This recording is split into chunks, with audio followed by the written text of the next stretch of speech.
lie. The level of division in this land between the races is ridiculous. It's properly like please go check out the previous part that I was speaking about, right? It's literally similar to the days of apartheid. Like, we might have been integrated into cities with one another now, like next door neighbors white, opposite front opposite colored, and then front opposite mundia, like proper. We might be integrated in the physical realm, but spiritually we're still very segregated. There is an aversion in this country for the prospect of a white president ever coming back into power again, and they are literally disregarding the fact that it's highly unlikely, like deeply impossible, for South Africa to ever go back to apartheid. Like, the fact that the reason we even came out of apartheid was because the white government was made uncomfortable underneath their buttocks to continue like this. They were ostracized by the whole planet. South Africa is not about to go back into that systematic oppression, and yet South Africans refuse to not so much vote for a white president, but that's also one of them, but so much as even listen to a potentially revolutionizing strategy that is largely recommended to them by a majority of white people. And the power cut crisis solution that is currently being tabled or governmenting just so happens to come from a bunch of white males, white men. And for those reasons, South Africa refuses. The Bible says, forgive not and you will not be forgiven. Forgive lest you should not be forgiven. Yeah, that basically something along those lines. In the scriptures, the Bible makes it clear that if you do not forgive, you yourself are not going to be forgiven. And it is precisely because of unforgiveness of the historical regime, people therein in this country, that South Africans are passing up a perfectly viable solution to get us out of the darkness.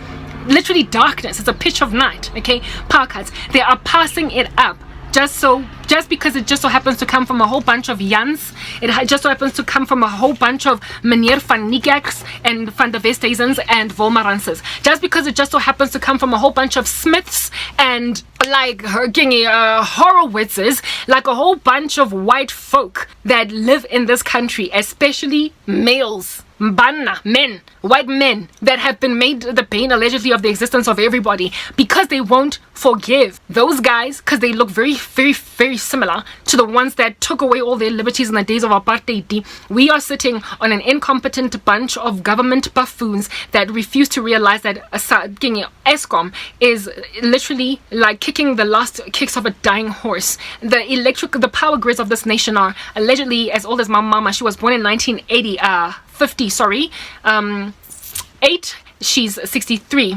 Yeah, they're apparently about 60 years old. They were built in the days of apartheid. When we took the baton over from the historical regime, they were about 30 years old, and now 30 years later, they are choking, breathing their last. It's basically wear and tear issues. It's like driving around an old favorite car that has never been, that has run its course, basically, but because it's an ancient engine that is no longer found in the stores, you're holding on to it for old time's sake, and it is gonna pack up on you on the highway while you are en route, like using the garden route from Johannesburg to Cape Town, where help is literally hours away for you, and you're going to be stranded on the side of the road for hours before anybody can come for you, facing the risk of getting gnawed away by animals in the night, or in and of yourself just dying from starvation or fear or funny little like bandit activity from random vagrants walking around in the street, rather than literally do an engine haul and accept, for crying out loud, that at least you get to have the shell of the car, but you need a brand spanking new engine. The South African electrical grid is exactly that. They are holding on to power plants that aren't working, that they keep on patching together with sticky tape, and it's falling apart. And that's why we're having these power cuts that are lingering for as long as they are. They keep on telling us that the power cut crisis is going to linger into stage 8, 9. They are even trying to innovate brand spanking new ways to sin, like it is written in Romans 1, by inventing brand spanking new levels of this crisis, brand spanking new levels of power cut. In other words, stages, stage 10, 11, 12, 13, 20,098. They would much rather advance us in more haughty levels of power cuts, decimating the country's economy, than accept that they need to change out their engine. This engine there's a new one that is needed. How long is it going to take to build the brick and mortar structure required to make a brand spanking new power plant, and again across all the provinces? Lots and lots of time. If they still want to maintain this current strategy of making electricity, using coal for crying, like such old ways of making electricity, if they still want to stick around to that, they're going to have to take literally just to build one power plant, I don't know how long it takes, but likely a couple of years. So are we dealing with like rolling blackouts for a couple of years? No. If at all they can do hydropower, if at all they can do wind power, if at all they can do solar power, why not? If it is far easier for it to be erected and if there are structures in place, why not use that? Why not literally stop throwing money into sunken costs? You know, when I was a project manager at MTN, there was this like whole like thing that was called throwing money into sunken costs, where we had to decide whether or not we're going to keep a project or if we're going to dump it. Especially as a project manager, if you've lovingly and longingly just been waiting for the day that you're going to go live, but this thing is starting to lose its girth in the marketplace, in the sense that when the idea, the concept first was burgeoned, when it was first birthed, it was such a brilliant idea that it looked like it could get taken up in the market and do really well business wise. But then another organization decided, like literally went to market first before we could go live, and it saturated the market with this product, and there was no way that we could, even being second to market, actually monetize it or do anything of value with it, because the competitor's version was just so much more advanced that there was no way we were going to do well. The decision then to make was to nip it in the bud. The decision at this point, since perhaps like maybe Vodacom was first to market with it, would be to nip it in the bud and accept that this is not a product that we as MTN have to offer, and to make that decision would require lots and lots of justification and explanation to the organization, CEO, etc., as to why it is that it is important to do this thing, to basically nip this silly project in the bud, even though we have already invested like 10 million into it.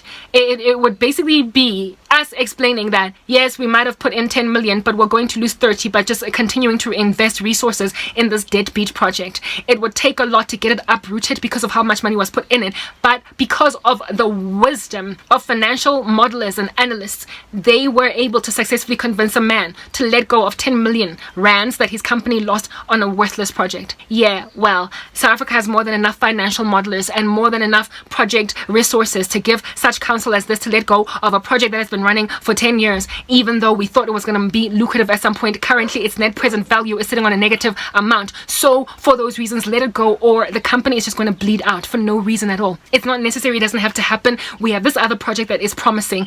You know, you win some, you lose some. That's just the nature of business. You literally win some, you lose some. That is why we call it a bottom line or a net income, ultimately, or a gross profit that we make as an organization. It's based on losses and on gains. If our gains are greater, then let's focus on the gains type setup thing. Yeah, well, so many of these petitions and so many of these proposals have been put forward to the government of the country for so very many years. Apparently, this issue has been lasting for 17 years in the land, AI power cuts. And when they started back then, I remember when I was in my early 20s, they were only like 2 hours a day for over a couple of days. You wouldn't see another power cut for another 2 or 3 weeks. And now it's every single day, 3 times a day, anything going from, it used to be just 2 hours, but now it is 4 and now 6 hours. We are currently in a power cut 17 years down the line, and they still won't listen to Janse van Rieensbeck. They still won't listen to Kutsia, because it's literally that, Kutsia, and he's got blue eyes and blonde hair, and for those reasons they don't want to hear him out. Unforgiveness is the bane of the existence of any ecosystem